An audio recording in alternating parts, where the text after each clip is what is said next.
Good morning, dear student, and welcome to online class. Dear student, your lesson Pastoralist in Modern World is in process. मतलब विश्व के जो घुमंतू चरवाहे हैं उनके बारे में आप पढ़ रहे हैं। और लास्ट क्लास में पढ़े थे आप कि colonial rules in British government. जब ब्रिटिश गवर्नमेंट के द्वारा कॉलोनियल रूल आया तो जो पेस्ट्रॉल नोमैड्स थे, जो घुमंतू चरवाहे थे, उन पे कई तरह के प्रॉब्लम्स खड़े हो गए। उन्होंने सबसे पहला क्या किया था, effect of the wasteland rule. जो खराब भूमि थी, वेस्टलैंड भूमि थी, उस पर उन्होंने एक रूल्स बना दिया जिसके तहत उस पर एग्रीकल्चर होने लगी। दूसरा पॉइंट था effect of the forest law. और दूसरे रूल्स में उन्होंने फॉरेस्ट लॉ बना दिया, मतलब वन अधिनियम कानून बना दिया।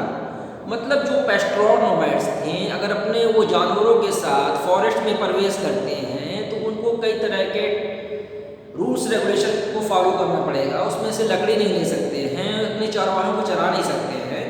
बहुत सारे ब्रिटिशर का प्रभाव पड़ने लगा। तीसरा रूल था effect of the colonial tribes act. और तीसरे रूल में क्रिमिनल ट्राइब्स एक्ट लगा दिया। मतलब अगर आप ब्रिटिशर के खिलाफ जाते हैं तो आपके पास क्रिमिनल एक्ट लग सकता है, उसके द्वारा आपको सजा भी मिल सकती है। चौथा पॉइंट था effect of the heavy taxation. चौथे रूल में उन्होंने क्या किया, टैक्सेशन, मतलब किसी भी चीज़ पर टैक्स लगाने लगे। अगर आप अपने पशुओं को ले जाते हैं, चरवाह करते हैं तो उस पर टैक्स, दूध निकाल के बेचते हैं तो उस पर टैक्स, मांस बेचते हैं तो उस पर टैक्स। इन सारे प्रॉब्लम्स को देखते हुए जो नोमैड्स थे उनको, उनकी जो जीवन है वो प्रभावित होने लगी, इफेक्टिव होने लगी। तो उन्होंने how did the pastoralist cope with these change. तो उन्होंने अपने इस सारे चेंजेसों पे, जो चार तरह के चेंजेस हुए, उस चेंजेस से उभर के उन्होंने अपने आप को कैसे परिवर्तन किया।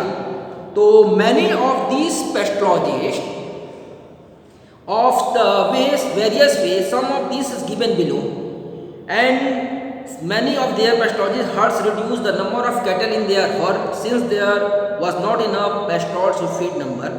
Some discover new pasture when they found it difficult to move to old grazing ground. For example, the Rakas in Rajasthan could not larger move into Sindh and graze there the camels the bank of the Indus and they done earlier. But after 1947, when the new political boundaries between India and Pakistan stopped their movement, they had two alternatives, but they find new place. Thus, they found alternative grazing ground in Haryana, where the sheep and graze all agriculture failed after the harvest are cut. The farmer of Haryana do not object as their fields manure the night dropping of the herd. तो इसमें कह रहा है कि जो राजस्थान में रैकास जनजाति के लोग थे, रंजास जो नोमैड्स थे, उन पर भी एक समस्या उत्पन्न होने लगा। वो अपनी जगह को छोड़ के जाने लगे।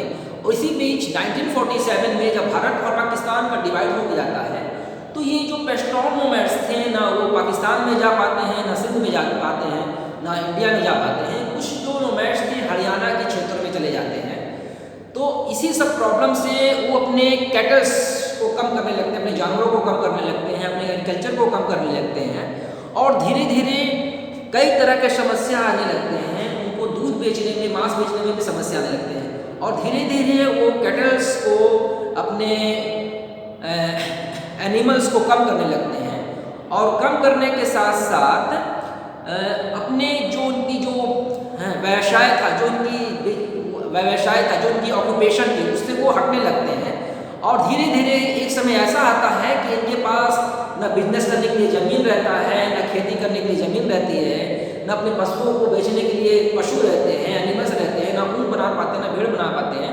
मतलब भेड़ वगैरह, ऊन वगैरह सब खत्म हो जाता है। और धीरे धीरे ये अपने पेस्टोरल नोमैड से हट जाते हैं और ये लास्ट में मजदूरी करने लगते हैं और एक मजदूर का जीवन यापन करने लगते हैं। तो दूसरा पॉइंट है पेस्टोरलिज्म इन अफ्रीका। अब अफ्रीका में देखिए क्या होता है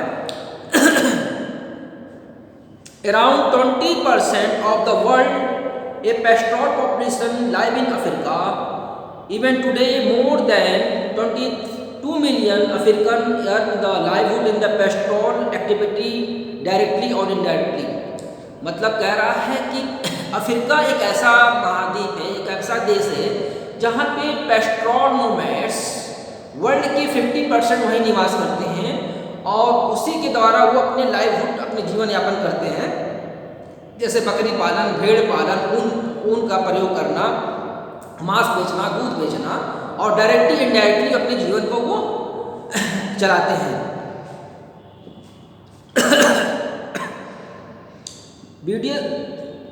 Bedouins in the Bambars, Masai, Somali, Borana and Turkan in the provision of pastoral communities. इस कम्युनिटीज में कई तरह के जो जनजाति हैं, इसमें Berbers, Maasai, Somali, Borana and Turkana आते हैं। The pastoral community of these regions combine pastoral activity with their activities. For example, they are rear cattle, camels, goats, sheep, donkey, and also sell animal produce with as milk, meat, animal skin, wool. Some of the livelihood through the trade transport, where the other combine pastoral activities with the agriculture. Some of them even work in the laborers to supplement their earning. Like pastoralists in India, the lives of the African pastoral communities have changed dramatically over the colonial and post of the colonial periods. कह रहा है कि जो African पेस्ट्रॉल्स थे, मतलब दूध बेच के हैं अपने साथ कई जानवर, गाय, भैंस, बकरी, बंदर को लेके चलते थे, उससे उनकी कुछ का मांस बेचते थे, कुछ का दूध बेचते थे और कुछ का उससे अपना व्यवसाय और एग्रीकल्चर करते थे। लेकिन जिस तरह कॉलोनियल रूल के दौरान जैसे भारत में इनकी संख्या कम हो गई, उसी तरह अफ्रीका में भी अचानक इनकी संख्या में कम आती गई और इनमें भी एक अलग तरह का दबाव पड़ने लगा और ये अपने जो इनका जीवन यापन था, जो इनके पेस्टोर्स लाइफ थे, वो धीरे धीरे ख़त्म होने लगे। फिर अब नया जो एक नोमैड्स हैं, द मासाई, एक केस स्टडी, मतलब मासाई, नेक्स्ट हेडिंग है the Maasai A case study, मतलब मासाई का एक क्षेत्रीय अध्ययन के बारे में मैं बता रहा हूँ। तो as already been mention, the Maasai are the promoted pastoral community Africa. The term Maasai has been derived from the word Maasai, ठीक है। Maasai means people, basically the Maasai are cattle herds. कह रहा है फिर Africa के एक Maasai जनजाति है। मासाई दो शब्दों से बना है, मा प्लस साई, मतलब माशाई मतलब आवर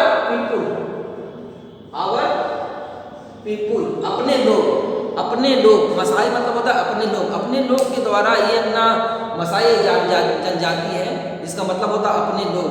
और ये भी लोग अपने जीवन यापन कैसे करते थे?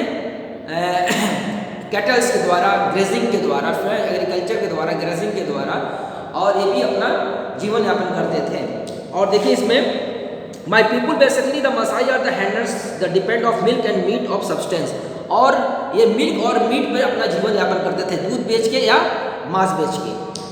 There live in the family in the East Africa around 3 lakh Maasai, और ये ईस्ट अफ्रीका में ये 3 लाख लोग मसाई रहते थे। ईस्ट अफ्रीका में 3 लाख मसाई थे। और southern Kenya around 1050 lakh, Tanzania in the 19th century before the advent colonial rule Maasai and extend over a large tract from the North Kenya to steppe North Tanzania. It is believed the Maasai originally belonged to the Northern America. They reached their present day track in Kenya and Tanzania around the 17th and 18th century. Cattle are sheep rearing in the main basis of the Maasai colony. Maasai जो थे Tanzania और Kenya में रहते थे और इनका main क्या था? Cattle grazing. Like other pastoral communities, the Maasai too followed crical migration there with their needs and shifted from the cooler with dry in the region brown dry rains and the beginning of the rainy season had the gathered there the beds of the spotted short grass. With the end of the rainy season they moved back into the dry season pasture high region. कह रहा है कि वहाँ जो Africa एक ऐसा Africa जो देश है ड्राई देश है और उसको वहाँ पर ये पॉसिबल नहीं है कि वो बरसात के द्वारा, रेनी सीजन के द्वारा एग्रीकल्चर कर सके, और उसके लिए उनको इरिगेशन की जरूरत पड़ती है। जब वो बरसात होता था तो वो खेती करते थे, लेकिन जैसा ही बरसात खत्म होता था तो वो एक जगह से दूसरी जगह मूव कर जाते थे और अपने जीवन यापन करते थे। तो ये आपका अफ्रीका का मशाइक के बारे में आपको केस स्टडी बताया। और नेक्स्ट वीडियो में नेक्स्ट वीडियो आपका रहेगा how did Maasai lose their grazing lands. Thank you, have a nice day.